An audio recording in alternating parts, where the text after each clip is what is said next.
Tonight, devastation in Morocco. The agonizing search for survivors after a powerful earthquake leaves thousands dead and injured.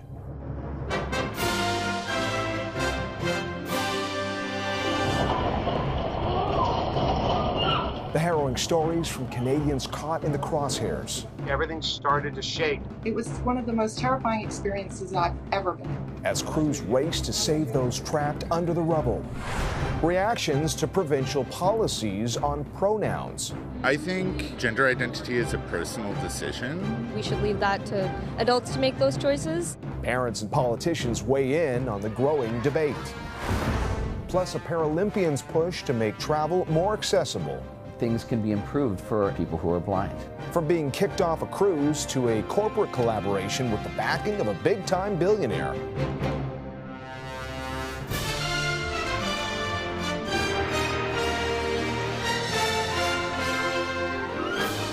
CTV National News with Sandy Rinaldo. Reporting tonight, John Ehrlichman. Good evening. Shock and devastation are being felt tonight in Morocco after a rare and powerful earthquake, the biggest to hit the country in more than a century, has killed more than 2,000 people. That number expected to rise. This is the moment when it happened in the dark of night. The magnitude 6.8 quake sending people to race for safety in an alleyway as debris tumbles around them in Marrakesh. The epicenter was 70 kilometers south of the historic city and home to this UNESCO World Heritage Site, now in ruins. The earthquake is the country's deadliest in decades, toppling houses and remote villages, where rescuers now begin the daunting search through the rubble to find survivors. CTV's Melanie Nagy starts us off tonight. Shaky video shows a rescue crew struggling to push through collapsed concrete in search of survivors. The agonizing scene, repeated in several rural towns and in one of Morocco's largest cities, centuries-old Marrakesh. A deadly earthquake struck the country late last night, forcing people to rush into streets scrambling for safety. Suddenly the ground started to tremble around us and the walls started to shake. BC's Fiona Richards is on vacation and was visiting with friends when the quake hit. We jumped up and we ran under a doorway, a big stone doorway, and we huddled together. No one in Richards' group was hurt, but she says the destruction is overwhelming. I'm listening to the call to prayer right now, and I know that they're really scared out there. The violent tremor, which was centered in the mountains roughly 70 kilometers south of Marrakesh, toppled and flattened buildings, killing and injuring thousands of people. And the numbers are only expected to grow as hospitals are pushed to the breaking point. The needs are massive. There is a shell shock in the whole country, and in fact in the wider region. Countless structures have been destroyed, and there's no electricity in some places. Roads are also filled with debris, making it difficult to reach remote areas. This is an ugly situation. There's a lot of people in harm's way. Numerous countries around the world are now offering aid, including Canada. What we will do right now is definitely help Moroccans dealing with this tragedy. Canadians in the disaster zone are being urged to reach out. It was very scary. It was a surreal night. TSN broadcaster Matt Koss was also caught in the quake. Despite the devastation, he says people are supporting each other. I shouldn't be emotional about it, but the level of professionalism and bravery and humanity was fantastic. Global Affairs Canada says it's currently working to help dozens of impacted Canadians. The agency also says it's not yet aware of anyone injured or killed. Melanie Nagy, CTV News, Vancouver.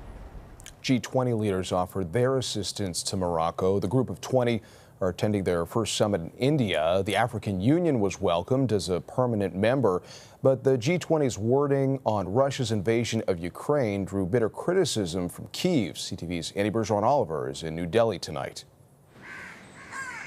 The streets surrounding the G20 summit are on lockdown. Restaurants and shops all closed in the Delhi district, where some of the poorest neighborhoods were bulldozed or blocked by large fences, all in preparation for a summit Prime Minister Narendra Modi hopes will help cement India's position on the global stage and his at home. Modi knows that he can't use it to help win his re-election at home unless it actually works for the full G20 and the world. Modi has made the focus at this summit on helping emerging economies in the global south, food security and the fight against climate change. Priorities included in a joint leaders' declaration that many thought wouldn't happen. But unlike last year, the language on the war in Ukraine appears weaker, with no condemnation of Russia and its aggressions. This was a compromise that was agreed by Western leaders because they were agreed on something big in terms of climate change. That's why I think there was such a soft message towards Russia. And my personal view, of course, is that this is a mistake. The two main sessions today, both climate-focused. In between were meetings for Prime Minister Justin Trudeau, from a pull-aside with UK Prime Minister Rishi Sunak to a one-on-one with the head of the World Bank. Canada is a great partner for the bank. On the sidelines of the summit, a chat with US President Joe Biden and a moment with French President Emmanuel Macron. But the most high-profile meeting happens tomorrow, when Trudeau and Modi meet for a roughly 10-minute conversation. The 10 minutes will be a basic photo op. There will be some discussion of the desire to warm up relations further, but there's no way you can have any kind of in-depth discussion. India did not allow Ukraine to participate in the G20 by video as it did last year. And tonight, Ukraine's foreign ministry is criticizing that joint declaration, saying there's nothing in its language about the war to be proud of. Annie Bergeron-Oliver, CTV News, New Delhi. Trudeau did use stronger language to condemn elections in parts of Ukraine controlled by Russia. He called them a sham and a cynical attempt to legitimize military conquest under the guise of democracy. All the candidates are loyal to Moscow in a vote timed to coincide with regional elections being held in Russia this weekend. Winning the next federal election in this country was the focus of the Conservative Policy Convention, which wrapped up today. Votez maintenant, s'il vous plaît. Please vote now. Delegates put forward their vision for the party platform, and now Tory leader Pierre Poilievre gets the final say. But among the motions that passed, a tougher stance on China, support for veterans, the oil sector, and clean energy, as well as a ban on gender-related surgeries for minors. That vote comes as Saskatchewan and New Brunswick are requiring schools to tell parents if a student wants to go by a different name or gender pronouns. And now Ontario's premier has weighed in. CTV's Beth McNadell reports. In the midst of all the fun at this Toronto festival, parents are weighing the well-being of their children's future. We should leave that to adults to make those choices, and we should leave children out of it. Gender identity is a personal decision, even as a child. Most important is the parents' rights. At Ford Fest Friday, Premier Doug Ford spoke up, saying parents should be informed about a child's decision around gender pronouns. It's not up to the teachers, it's not up to the school boards to indoctrinate our kids. You know, it's the parents' responsibility to hear what the kids are doing and not the school boards. The debate here in Ontario comes after both New Brunswick and Saskatchewan legislated parental consent for students under the age of 16 who want to change their given names and/or pronouns at school. Some argue safety is at the heart of the matter and no one should ever be outed without their permission. I don't think that it's something that should be taken lightly. It's their opinion. They can do what they want. I think the kids should talk to their parents about it because, it's like they can't choose that all by themselves. Marcy Ian is the federal minister for gender equality and youth. She says there are lots of kids who aren't well supported at home. These are kids that endure the highest rate of bullying, contemplate suicide the most, and we're talking about safe spaces. While Kristen Wong-Tam, the provincial NDP critic for LGBTQ issues, says politics is at play in Ford's comments, steering the conversation away from the Greenbelt scandal and low approval numbers. To have you and I talking about pronouns as opposed to addressing the real issues of Ontario. Beth McDonnell, CTV News, Toronto. Kids could be back at some Calgary daycares linked to an E. coli outbreak on Monday morning as the number of cases spiked again today, topping 160 with dozens still in hospital. CTV's Tyson Fedor has the details. It's playtime at Kathy Wang's home, but she is not sure where her kids will be playing Monday. Wang's kids are on the wait list for one of the 11 daycares connected to an E. coli outbreak, but if space is opened up, she's not sure if she's going to send them. Right now, I'm not really sure what I'm going to do. It really depends on the wait list for daycares as well, because right now, a lot of the daycares have, months to up to a year. And I know a lot of parents out there simply don't have a choice, as we can't wait for that long. Wang says so many parents have been let down following the outbreak. I think I was mostly shocked, at how many cases there were, and everybody's young. I feel like they should have been protecting these kids. I feel like daycares are supposed to be a safe place. Alberta Health Services says there are 164 lab-confirmed cases, up from 142 on Friday. 27 people are in hospitals, 6 have been discharged, while 19 have the severe illness of hemolytic uremic syndrome, or HUS. They are in stable condition. The health and safety of children and staff are our absolute top priority. AHS says the likely source of the outbreak is from a central kitchen the daycares share. Parents suspect meatloaf served August 29th. Officials expect cases to start leveling off. Our main focus with all of our stool testing and these rigorous measures we have in place is to monitor if we're seeing any secondary spread. For Wang, she says she wants to support those suffering from the bacterial spread with donated gift cards and cash. She's launched a crowdfunding campaign. It's very hard for me to trust that they will take care of my kid when they failed so many already. Tyson Fedor, CTV News, Calgary. In Nova Scotia, some of Cape Breton's national park remains closed as authorities search for a coyote that attacked a cyclist while the rider managed to get away. We are hearing more tonight from a witness about the frightening face-off. CTV's Hafsa Arif reports.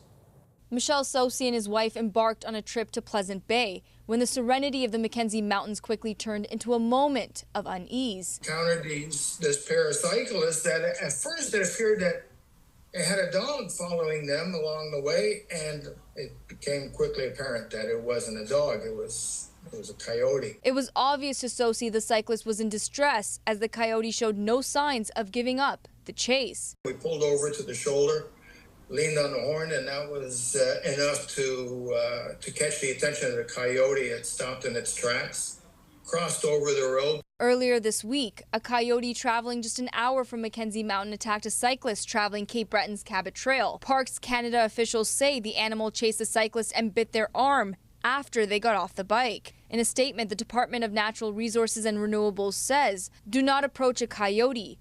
The risk of attack and injury from coyotes is extremely low.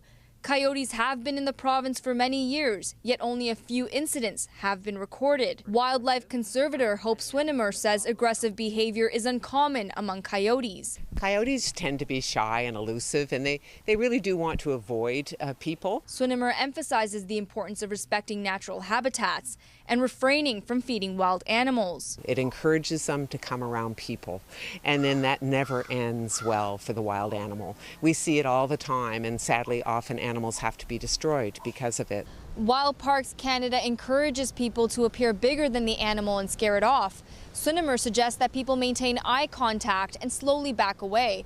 She says once you leave the corner of their territory, coyotes will return back to their regular business. Hafsa Arif, CTV News, Halifax.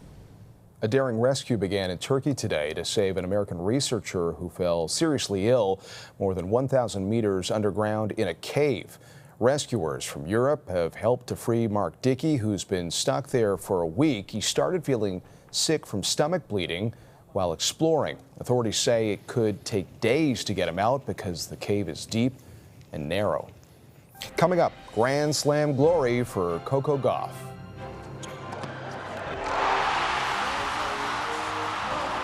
How the tennis star served up an outstanding performance at the U.S. Open. Plus, Ashton Kutcher and Mila Kunis issue a high-profile apology.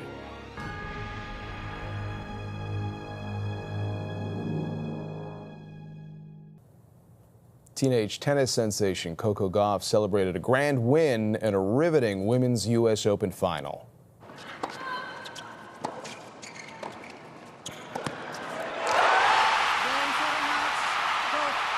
Goff shined under the brightest of lights in New York to capture her first ever major title. She stormed back to beat Aryna Sabalenka in 3 thrilling sets. Goff shot onto the scene as a 15-year-old, and now at 19, she gets to savor the emotional triumph with her family.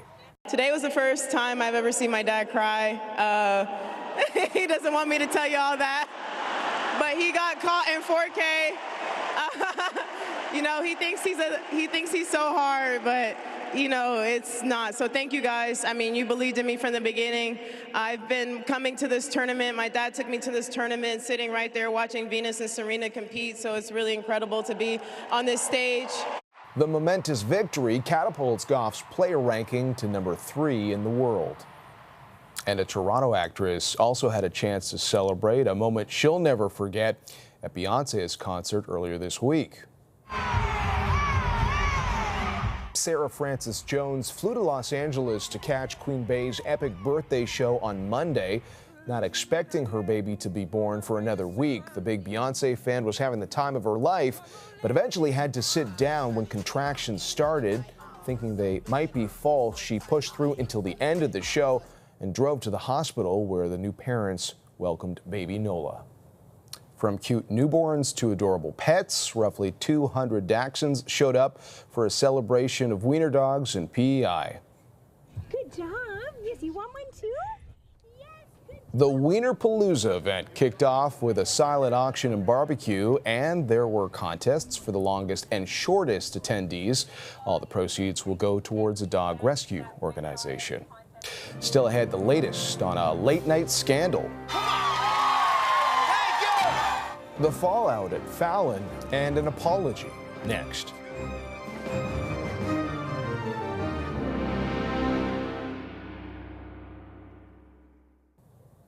One of America's best-known late-night talk show hosts was in the hot seat this week.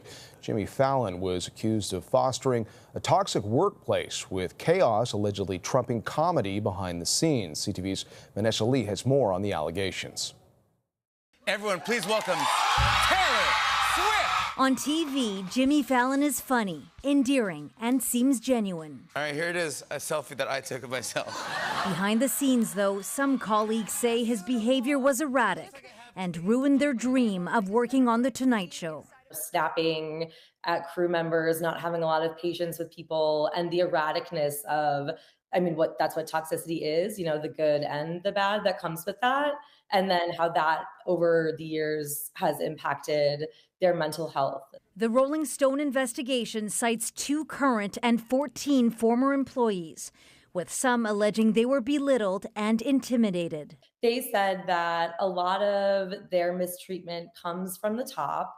So the alleged behavior from Fallon trickles down to, their managers. Since the article was published, Fallon has reportedly apologized to staff during a video call. But now the talking's done. Saying it's embarrassing and he feels bad and wants the show to be fun and inclusive to everybody. I think just simply because of his likability factor, he'll probably be able to survive this. People are already coming out of the woodwork and saying, no, Jimmy was always very nice to me. He has always supported my career and that kind of thing. Fallon is the latest talk show host forced to address toxic workplace allegations. The Kelly Clarkson show came under fire earlier this year after staff complained about being overworked and underpaid, calling show producers monsters who made their lives hell. I learned that things happened here that never should have happened. Ellen DeGeneres lost 1 million viewers following accusations of racial insensitivity, sexual misconduct, and bullying. It's not clear if this will affect Fallon's contract, which runs until 2026. The Tonight Show is currently on hiatus, with no end in sight to the actors and writers' strikes. Vanessa Lee, CTV News, Montreal. Celebrities Ashton Kutcher and Mila Kunis apologized today for letters they wrote asking for leniency in the sentencing of Danny Masterson.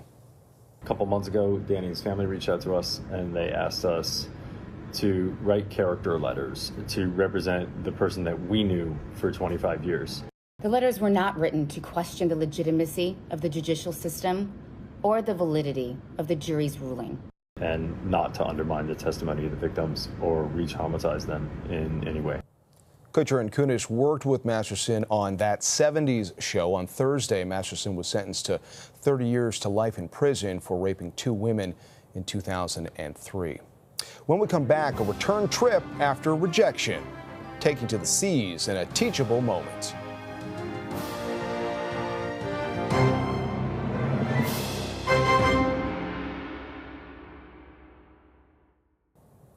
We leave you tonight with a turnaround story from the travel industry. After a 4-time Paralympian's dream vacation failed to launch, an apologetic cruise line invited him back, and its billionaire owner has now turned to him for some business advice. Here's CTV's Shannon Patterson. 39-year-old Donovan Tilsley has been blind since birth, but that hasn't stopped him from traveling the world solo. Was very blessed to have parents who encouraged me to do any and everything that somebody with sight could do. Last November, he boarded a Virgin Voyages Caribbean cruise that he'd booked through a travel agent. I made him aware and he made the company aware that I was blind. But just as the ship was getting set to leave Miami, 2 Virgin employees approached him.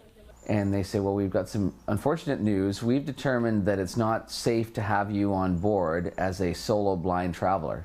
So you're going to have to get off the cruise. And I said, really? You realize that I've traveled solo for a lot of my life. I've gone to the Paralympics 4 times. A competitive swimmer, Tilsley was Canada's flag bearer at the 2008 Paralympics.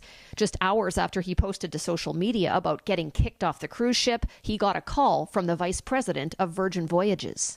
And he apologizes profusely. He said this shouldn't have happened. This was a huge miscommunication. How can I make this right? Could I fly you to meet the ship in Roatan? Tilsley caught up with that cruise and stayed in touch with the VP at Virgin. It took a few months to iron everything out, but to make a long story short, I am now contracted to Virgin as an accessibility consultant. In late August, he was invited on board Virgin's 50th anniversary VIP cruise, where he met Virgin founder Sir Richard Branson. I shake his hand, he gives me a hug, and I say, Sir Richard, thank you for doing what you're doing. Tilsley and a friend focused on accessibility as the ship sailed around the Greek islands. She acted as my eyes. She and I walked around the ship together, and she noticed things that I wouldn't have normally noticed, whereby things can be improved for accessibility purposes for people who are blind. He's taking another cruise in November, where he'll train Virgin Voyages employees on how to help blind passengers. It leaves from Miami, the same port where he was forced to disembark last year. The work that I'm doing now, I hope can pave the way so that this doesn't happen to anybody else. Shannon Patterson, CTV News, Vancouver. That's it for us this Saturday. I'm John Ehrlichman. Heather Wright will be here tomorrow. For Sandy and all of us at CTV National News, thanks for watching. Good night.